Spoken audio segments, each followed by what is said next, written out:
ಆತ್ಮೀಯ H16 news ಅರ್ಥಾತ್ ಹೇ ಸೀತಾರಾಮಗೆ ಸ್ವಾಗತ. ನಾನು ನಿಮ್ಮವ MI ಅಥವಾ ಮಲ್ಲಪ್ಪ ಜೋತಾವರ್. ಆದ್ಮೇಲೆ ಈಗ ತಾವು ದಿನ ಸುದ್ದಿಗಳನ್ನ ಅದರ ಜೊತೆಗೆ ವಿಶೇಷತೆಗಳನ್ನ ನೋಡ್ತಾ ಹೋಗಿ ವಿಶೇಷ ಈ ಮೊದಲನೇ ಸುದ್ದಿಯನ್ನು ನೋಡಿ.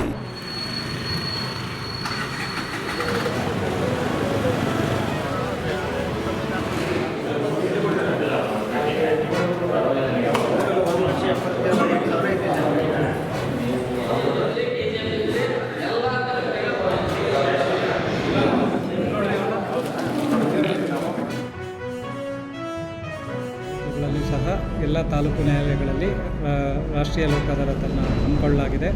ಎಲ್ಲ ಕಕ್ಷಿದಾರರು ಸಹ ಉತ್ಸಾಹದಿಂದ ಪಾಲ್ಗೊಂಡು ತಮ್ಮ ತಮ್ಮ ಪ್ರಕರಣಗಳನ್ನು ಇತ್ಯರ್ಥಪಡಿಸುವಂಥಕ್ಕೆ ಉತ್ಸಾಹ ತೋರ್ತಾ ಇದ್ದಾರೆ.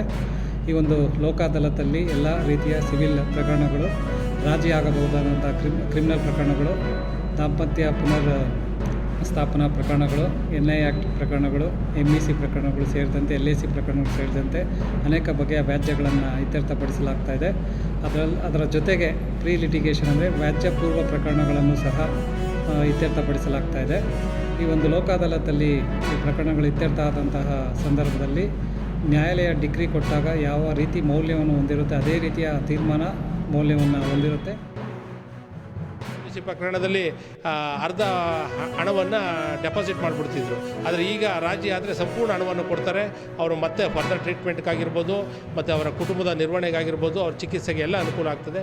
ಈ ರೀತಿ ಭಾಳ ಅದಾಲತ್ತು ವಿಶೇಷವಾಗಿ ಇಡೀ ರಾಜ್ಯಾದ್ಯಂತ ಹಾಗೂ ದೇಶಾದ್ಯಂತ ನಡೀತಾ ಇದೆ. ನಮ್ಮ ಮಂಡ್ಯ ಜಿಲ್ಲೆಯಲ್ಲಿರ್ತಕ್ಕಂಥ ಎಲ್ಲ 7 ತಾಲೂಕಲ್ಲೂ ಸಹ ವಿಶೇಷವಾಗಿ ಮತ್ತು ಪ್ರಕರಣಗಳು ಕಡಿಮೆ ಆಗ್ತದೆ.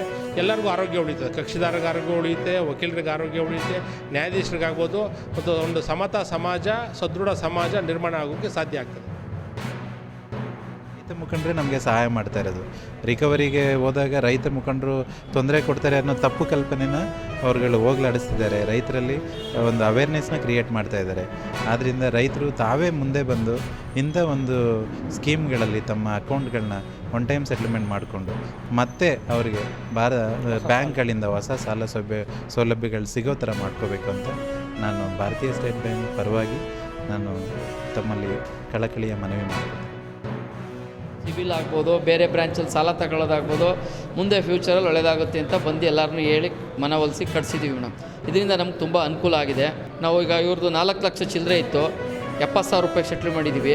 ಇವ್ರದ್ದು 4 ಲಕ್ಷ ಚಿಲ್ಲರೆ ಇತ್ತು, 75,000 ಮಾಡಿದ್ದೀವಿ.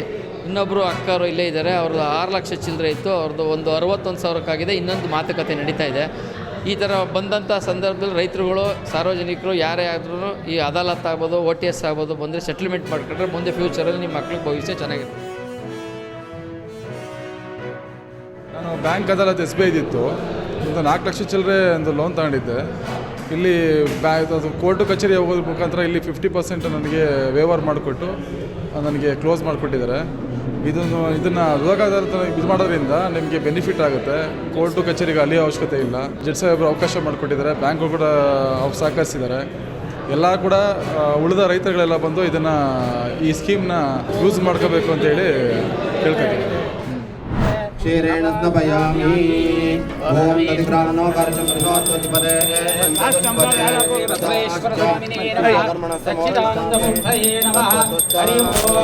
ಓಂ ಭದ್ರಂಗರಣೆ ವಿಷ್ಣುಯಾಮದೇವ ಭದ್ರಂ ಪಶ್ಯಾಮಾಕ್ಷಪ್ರಿಯತ್ರಾಃ. ಏನು ಬರ್ತಾ ಇದೆ, ಆ ಜೊತೆಯಲ್ಲಿ 3 ಕೆರೆ ಕೊಡಗೆರೆ 18 ಕಿಲೋಮೀಟರ್ ಅದು ಕೂಡ ಮುಗಿದಿದೆ. ಅದಕ್ಕೂ ಕೂಡ ಸಾಕಷ್ಟು ಹಣವನ್ನು ಖರ್ಚು ಮಾಡಿದ್ದೇವೆ.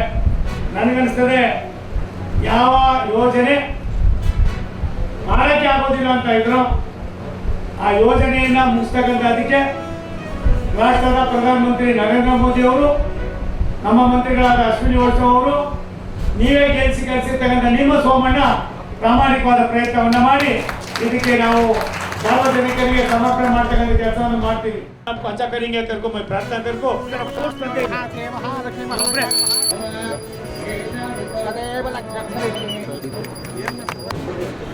ಎಲ್ಲರಿಗೂ ನೆರವೇರಿಸಿ ಕಾರ್ಯಕ್ರಮವನ್ನು ಕೆ ರಾಜಣ್ಣ ಸರ್ ಅವರು ಸಹ ಶಂಕುಸ್ಥಾಪನೆಯನ್ನು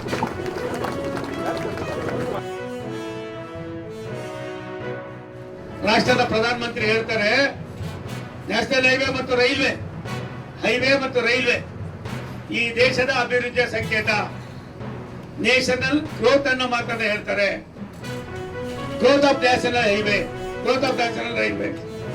ಈ ಎರಡು ಯೋಜನೆಗಳು ಒಂದ್ಸಾರಿ ಬರುವಾಗ ಇವತ್ತು ಇನ್ನೊಂದನ್ನ ನಾವು ಇನ್ನೊಂದು 15-20 ದಿವಸ ನಾವಿಬ್ರು ಪೂಜೆ ಮಾಡ್ತಾ ಇದ್ದೀವಿ. ಸಿರಾಯಿಂದ ಬಡವನಹಳ್ಳಿಯಿಂದ ಬೈರನಹಳ್ಳಿಯಿಂದ ಚಿಕ್ಕಬಳ್ಳಾಪುರ. ಅದಕ್ಕೆ ನಿಜಕ್ಕೂ ಕೂಡ ನಾವೆಲ್ಲೂ ಕೂಡ ಅಭಿನಂದನೆಯನ್ನ ಮಾಡಬೇಕು ಅಂತ ಹೇಳಿ ಸಂದರ್ಭದಲ್ಲಿ ಹೇಳಲಿಕ್ಕೆ ಬಯಸಿ, ಈ ಕಾರ್ಯಕ್ರಮ ಮಧುಗಿರಿ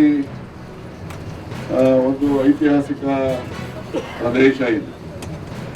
ಐತಿಹಾಸಿಕ 2-3 ರೀತಿಯಲ್ಲಿ. ಒಂದು, ಮಧುಗಿರಿ ಏಕಶಿಲಾ ಬೆಟ್ಟ ಅಂತ ಹೇಳಿದ್ರೆ ಏಷ್ಯಾ ಖಂಡದಲ್ಲೇ ಇರ್ತಕ್ಕಂಥ ಒಂದು ದೊಡ್ಡ ಏಕಶಿಲಾ ಬೆಟ್ಟ. ಬೇಗ ಮಾಡಿಸ್ಬೇಕು ಸರ್, ನೀವು ದಯವಿಟ್ಟು ಮನಸ್ಸು ಮಾಡಿ. ಆಯ್ತೇನಪ್ಪ?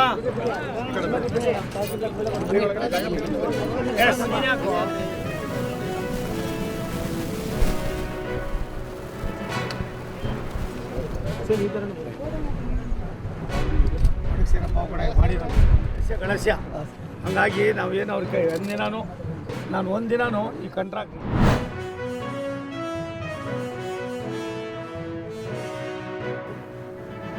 PRC ಮಾಡ್ತಾ ಇರೋವಂಥದ್ದು ಪರ್ಮನೆಂಟ್ ಅವ್ರನ್ನ ಮಾಡೋವಂಥದ್ದು ಅಧಿಕಾರ ಕೊಟ್ಟವ್ರು ಯಾರು ಇವರಿಗೆ? ಇಲ್ಲೇ ಭಾರತೀಯ ಪೌರತ್ವದ ಸಮರ್ಪಕ ಪರಿಶೀಲನೆ ಇವ್ರ ಕೈಲಿ ಮಾಡಕ್ ಸಾಧ್ಯನಾ? ನನ್ನ ಮೊದಲನೇ ಪ್ರಶ್ನೆ ಕಾಂಗ್ರೆಸ್. ಭಾರತೀಯ ಪೌರತ್ವದ ಸಮರ್ಪಕ ಪರಿಶೀಲನೆ ಇವ್ರಿಗೆ ಮಾಡೋಕ್ಕೆ ಸಾಧ್ಯನಾ ಇವ್ರ ಹತ್ರ?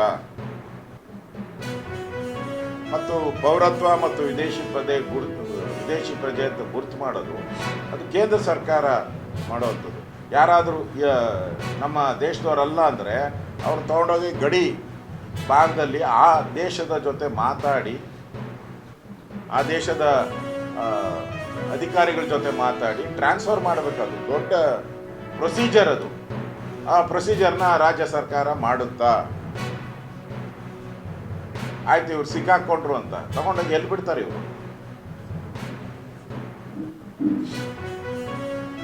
ಇದೊಂದು ರೀತಿ ರಾಜ್ಯ ಸರ್ಕಾರ ಸಂವಿಧಾನ ವಿರೋಧಿಯಾಗಿ ಮಾಡ್ತಾ ಇದೆ. ಒಂದು ರೀತಿ ದೇಶದ ಭದ್ರತೆಯ ಜೊತೆ ಹುಡುಗಾಟ ಇರೋದು.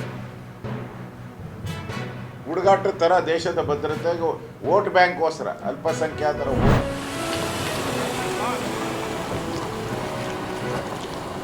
ಈ ಸಮ್ಮೇಳನವನ್ನು ಯಶಸ್ವಿಗೊಳಿಸುತ್ತಿರುವ ಈ ಶುಭ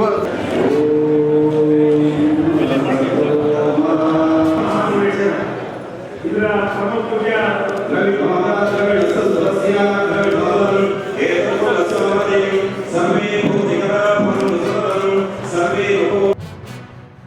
ಪೋಷಕ ಇಲಾಖೆಯಿಂದ ನಾವು ನೀಡ್ತಾ ಇದ್ದೀವಿ. ದೇಶದ ಪ್ರಧಾನಮಂತ್ರಿ ನರೇಂದ್ರ ಮೋದಿ ಅವರು ಕೆಲವಾರು ಯೋಜನೆಗಳನ್ನು ತರುವುದರ ಜೊತೆಯಲ್ಲಿ ಸುಮಾರು 15ರಿಂದ 50 ವರ್ಷದವರಿಗೆ ಏನು ಕೆಲವು ಸಂದರ್ಭದಲ್ಲಿ ಆಗ್ತಕ್ಕಂಥ ಕೆಲವು ಆಘಾತಗಳಿಗೆ ಅವರೊಂದು ವರ್ಷಕ್ಕೆ 300-400 ರೂಪಾಯಿ ಕಟ್ಕೊಂಡು ಹೋಗ್ತಾ ಇದ್ರೆ ಅಂತ ಅವರು ಕಾಲಾವಧಿ ಆದರೆ ಅವರ ಹಣವನ್ನು ಕೊಡ್ತಕ್ಕಂಥದ್ದು ಒಂದು ವ್ಯವಸ್ಥೆಯನ್ನು ತಂದರು. ಆ ವ್ಯವಸ್ಥೆಯನ್ನು ಇವತ್ತು ಪ್ರಧಾನಮಂತ್ರಿ ಜೀವನ್ ಬಿಮಾ ಯೋಜನೆ, ಪ್ರಧಾನಮಂತ್ರಿ ಸುರಕ್ಷತಾ ಬಿಮಾ ಯೋಜನೆ, ಅಟಲ್ ಪೆನ್ಷನ್ ಯೋಜನೆ, ಹೀಗೆ ಖಾಸಗಿ ವಿಮಾ ಸಂಸ್ಥೆಗಳ ಜೊತೆಯಲ್ಲಿ ಈ ಕೆಲಸವನ್ನು ಮಾಡ್ತಾ ಇದ್ದೀವಿ. ತಾವೆಲ್ಲ ಇಲ್ಲಿವರೆಗೆ ಸುದ್ದಿಗಳನ್ನು ನೋಡಿದಿರಿ, ಜೊತೆಗೆ ವಿಶೇಷ ಘಟನೆಗಳನ್ನು ಸಹ ನೋಡಿದಿರಿ. ಅದು ನಿಮಗೇನು ಅನ್ನಿಸ್ತು? ನಿಮಗೆ ಲೈಕ್ ಮಾಡಿರಿ, ಶೇರ್ ಮಾಡಿರಿ, ಕಾಮೆಂಟ್ ಮಾಡಿರಿ, ಜೊತೆಗೆ ಸಬ್ಸ್ಕ್ರೈಬ್ ನಿಲ್ಲಿಸ್ಬೇಡ್ರಿ. H16 ನ್ಯೂಸ್ ಅರ್ಥಾತ್ ಸಿದ್ದರಾಮಯ್ಯ ಸತ್ಯದ ಕೈಗನ್ನಡಿ ವಂದನೆಗಳು.